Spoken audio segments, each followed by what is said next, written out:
Oscar De La Hoya binatikos ang desisyon ni Canelo sa laban sa social media.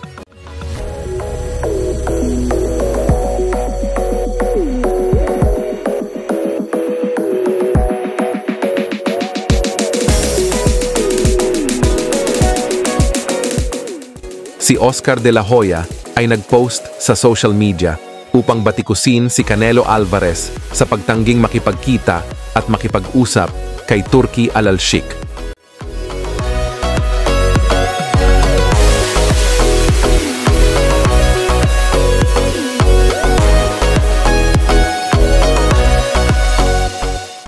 Kabayan, Basta Sports, J.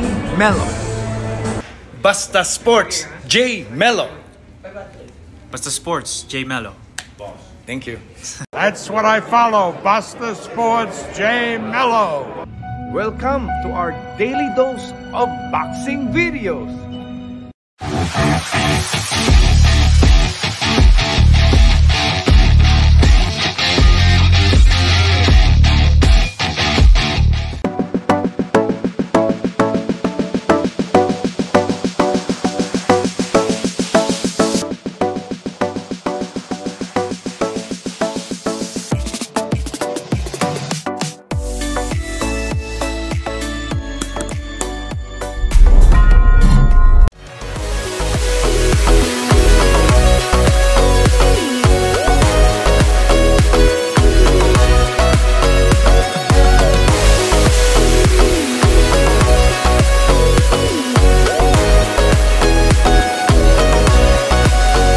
Sa halip, pinili ni Canelo na labanan si Edgar Berlanga at itinakda ang laban sa parehong gabi ng isang malaking event ng UFC.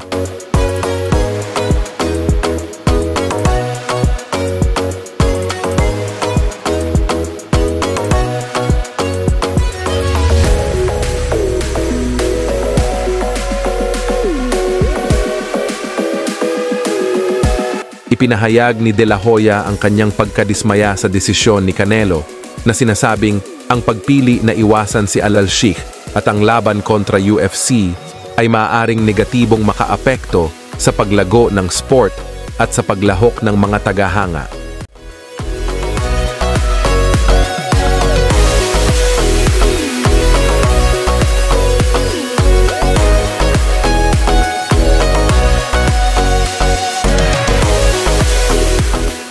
Kinuwestiyon niya ang mga motibo ni Canelo at ang karunungan sa kanyang desisyon na binibigyang diin ang nawalang pagkakataon na lumikha ng isang mas malaking event sa pamamagitan ng pakikipagtulungan kay Al-Sheikh.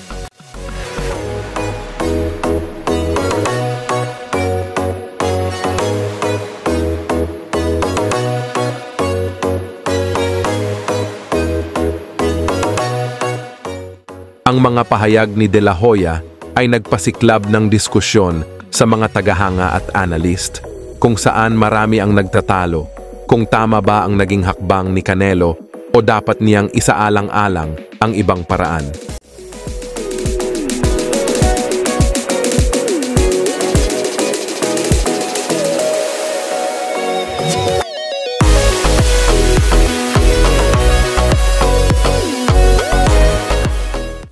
Ang publiko na bangayan sa pagitan ng dalawang personalidad na ito ay nagdagdag pa ng isa pang layer ng drama sa mundo ng boxing na lalo pang nagpapalalim sa umiiral na alitan sa pagitan ni Canelo at ng kanyang mga kritiko.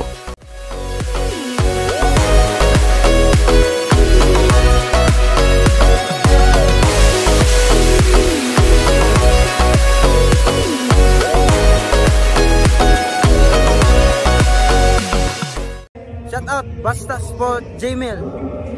Shout out Basta Sport J-Mel. Basta Sport J-Mel. Kabayan, thanks for watching.